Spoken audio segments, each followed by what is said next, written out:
Kapitulli 6. Kur lopët tona vinë si dhurat nga të tjerët. Gjatë gjithë jetës sime, kam qenë i rrethuar nga njerëz të cilët kanë tentuar të ndikojnë në vendimet e mia personale. Në parim, e kuptojmë se qëllimi i tyre është dashamirës dhe duan më të mirën për ne. Por, problemi lind atëherë kur këshillat e tyre shpesh fillojnë të shndërrohen në qortime. Qortimet shndërrohen në kritika dhe kritikat kthehen në lop, në besime kufizuese të cilat na pengojnë të ecim përpara. Ndonjëherë, situata arrin në atë pikë sa fjalë për fjalë detyrohesh të distancohesh nga këta individ. Pikërisht për këtë arsye, mora vendimin që të shpërngulesha në një qytet tjetër. Mund të tingëlloj paksa drastike, por vjen një moment në jetë kur duhet të zgjedhësh, ose të vazhdosh të dëgjosh të tjerët, ose do të marrësh 100% përgjegjësinë për jetën tënde. Miqtë e mi mendojnë se jam i çmendur, por tashmë kam filluar të shoh ndryshime pozitive, të cilat kanë ardhur si rezultat i këtij vendimi. Enrico Esperanza, Shtetet e Bashkuara. Me siguri e keni dëgjuar shprehjen e vjetër: kalit të dhuruar nuk i shikohen dhëmbët. Kjo fjalë e urtë popullore na kujton se nuk duhet të kërkojmë të meta apo të jemi mosmirnjohës ndaj diçkaje që na është dhënë si dhuratë. Kjo shprehje vjen nga fakti se duke ekzaminuar dhëmbët e një kali, mund të përcaktohet mosha e tij dhe rrjedhimisht vlera e tij në treg. Dhe pavarësisht se kjo është një praktikë e zakonshme dhe plotësisht e pranueshme kur dikush blen një kal, ta bësh këtë me një kal që po të dhurohet, konsiderohet e papërshtatshme dhe e pasjellshme. Në fund të fundit është një dhuratë. Me fjalë të tjera, çdo dhuratë që të ofrohet duhet ta pranosh me mirënjohje. Deri këtu, gjithçka duket në rregull, përveç rastit kur ajo që duan të dhurojnë është një lop. Duke hulumtuar mbi origjinën e shumë prej kufizimeve tona ose lopëve tona, kam zbuluar se një pjesë e madhe e tyre janë dhuratë që kemi marrë nga njerëz të tjerë.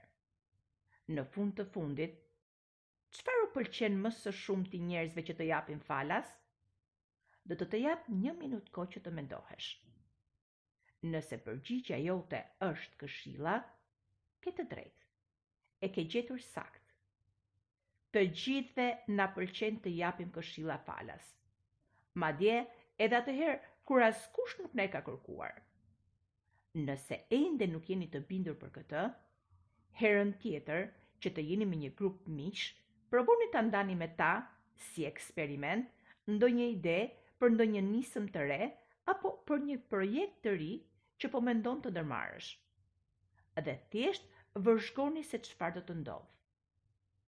Nëse aty janë të pranishëm 6 persona, ka shumë mundësi që të marrësh 6 mendime të ndryshme, secila e shoqëruar me rekomandimet e këshillat përkatëse personale.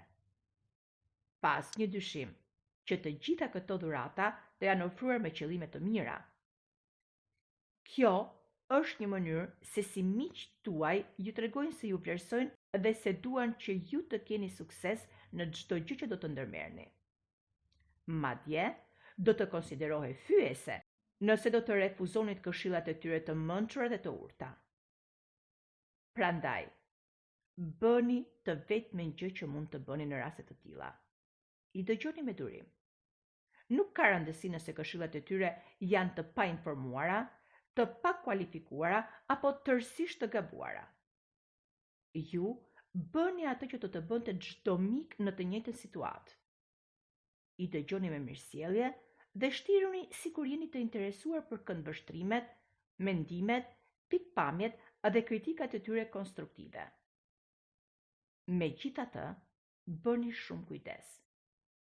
Mos u habisni nëse në një moment të caktuar gjatë bisedës, disa nga këto opinionet të pakualifikuara fillojnë të tingëllojnë dhe të duken të arsyeshme.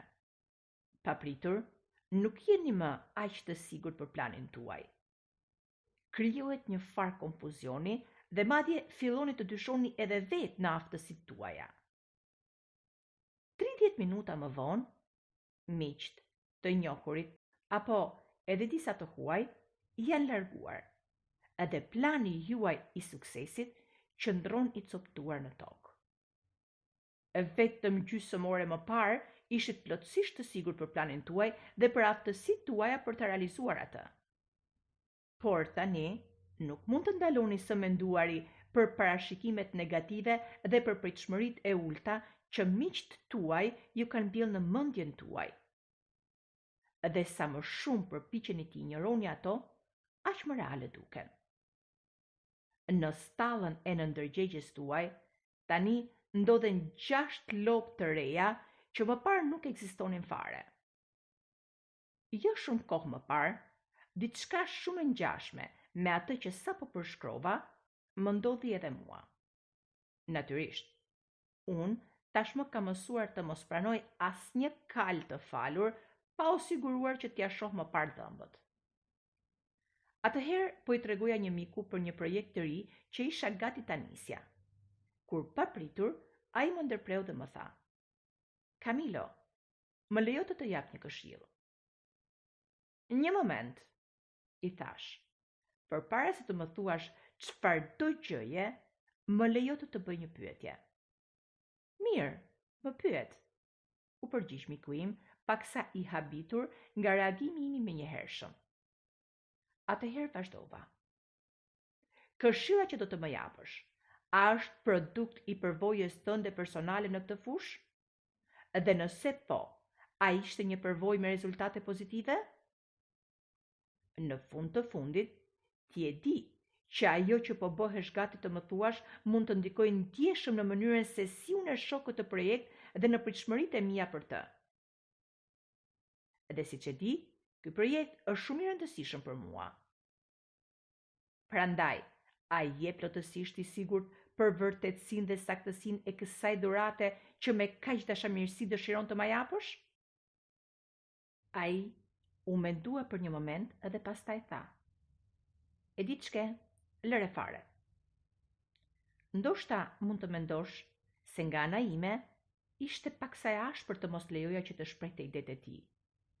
Në fund të fundit, mund ta kisha dëgjuar me qetësi dhe më pas ti kisha injoruar këshillat e tij. Por unë nuk jam i gatshëm të marr rrezikun për të ekspozuar mendjen time ndaj mendimeve dhe pritshmërive negative të njerëzve të tjerë. E sheh? Problemi është se sapo një ide të mbillet në mendjen tënde, ti mund të bëhesh skllav i saj. Edhe nëse ajo ide është e gabuar, por ti e lejon që të hyjë në mendjen tënde, që të mbi dhe që të rritet, ajo mund të ndryshojë mënyrën se si e sheh veten, pritshmëritë dhe besimet që ke për aftësitë e tua. Madje mund të rrijë aty derisa të shkatërrojë jetën.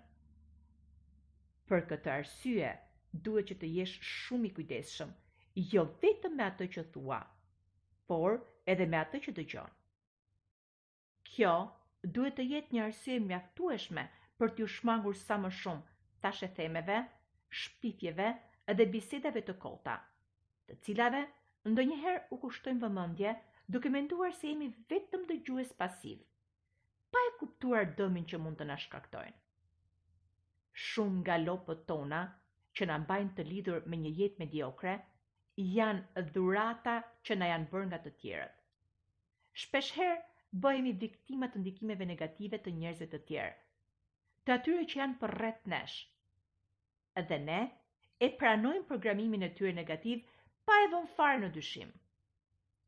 Duke vepruar kështu, u lejojmë atyre që të mbjellin në mendjen tonë besime të rreme, të cilat na kufizojnë fizikisht, emocionalisht dhe intelektualisht. Këto ide, të cilat janë programuar nga prindrit, mësuesit, familjarët, miqt tanë, madje edhe nga të panjohur të plot, përfundojnë duke na bërë të besojmë se jemi thjesht njerëz të zakonshëm. Dhe për këtë arsye, sot na duket e vështirë që të besojmë se ne e kemi potencialin e nevojshëm për të pasur sukses, për të triumfuar dhe për të arritur qëllime shumë të mëdha. Po aq shkatërruese është edhe atëherë kur ne lejojmë që përvojat tona negative të së kaluarës të përcaktojnë të ardhmen tonë. Sigurisht që është e rëndësishme të mësojmë nga gabimet tona, por në të ardhmen nuk duhet të lejojmë që dështimet edhe rrëzimet e së kaluarës të na mbyllin përgjithmonë derën e mundësive tona për sukses. Ç'rëndësi ka nëse e përpjekur 5 herë dhe ke dështuar? Kjo është e vetmja gjë që do të thotë se tani ti njeh 5 mënyra për të mos bërë më të njëjtin gabim. Nuk është se universi po komplementon kundër teje që ti të heqësh dorë nga ideja jote. Nuk është se fati po të ndëshkon, dhe nuk është as thjesht fati ju t'i keq. Mos harro, suksesi është rezultat i vendimeve të mira. Vendimet e mira janë rezultati i përvojës, dhe përvoja është rezultati i vendimeve të gabuara. E gjithë kjo është pjesë e procesit. Tashmë, ti e di sekretin. Çelësi i suksesit është të mos dorëzohesh. Ky është ndoshta një nga parimet më të rëndësishme të suksesit që kam mësuar ndonjëherë. E ardhmja jote nuk ka sepse të jetë e njëjtë me të kaluarën tënde. Ne gjithmonë mund të ndryshojmë, të mësojmë dhe të rritemi. Të gjithë kemi aftësinë të transformojmë plotësisht jetën tonë në çdo moment. Askush nuk është i dënuar që të jetojë një jetë mediokre. Nëse ke dështuar në të kaluarën, kjo nuk do të thotë se gjithmonë do të dështosh. Nuk duhet të harrojmë se çdo gjë që programojmë në mendjen tonë do të përcaktojmë nëse do të kemi sukses apo nëse do të dështojmë.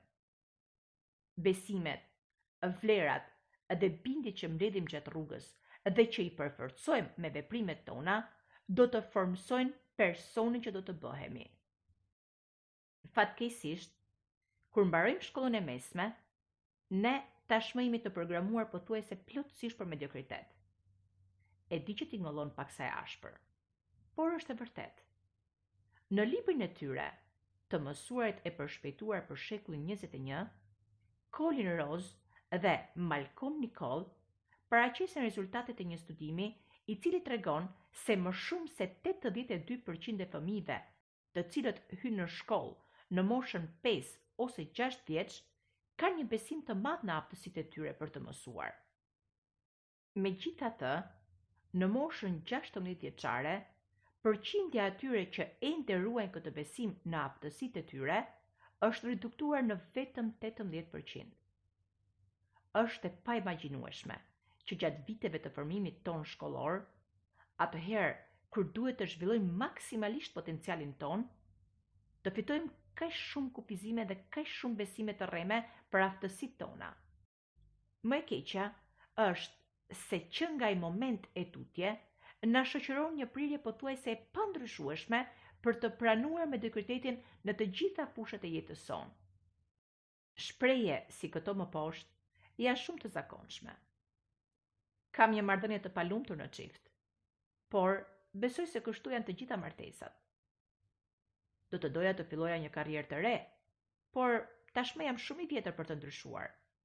Përveç kësaj, nuk kam bërë kurrë diçka tjetër. Jam në gjendje shumë të dobët fizike, por nga sa dëgjoj në media, kështu është shumica e njerëzve. Këto shprehje tregojnë një pranim të mediokritetit si një alternativë të pranueshme. Përfundojmë duke pranuar martesa që shkojnë disi mirë, në vend që të kërkojmë një marrëdhënie të jashtëzakonshme. Dhe kjo ndodh sepse që në rini kemi mësuar se martesat e jashtëzakonshme nuk ekzistojnë. Kemi mësuar se është pothuajse e pamundur, ose nëse ndodh, me siguri ka diçka tjetër që do të shkojë keq. Dhe kështu, shumë çifte jetojnë për vite, madje edhe për dekada, në martesa mediokre, sepse nuk besojnë se mund të bëjnë diçka për të ndryshuar realitetin e tyre. Ja një shembull tjetër.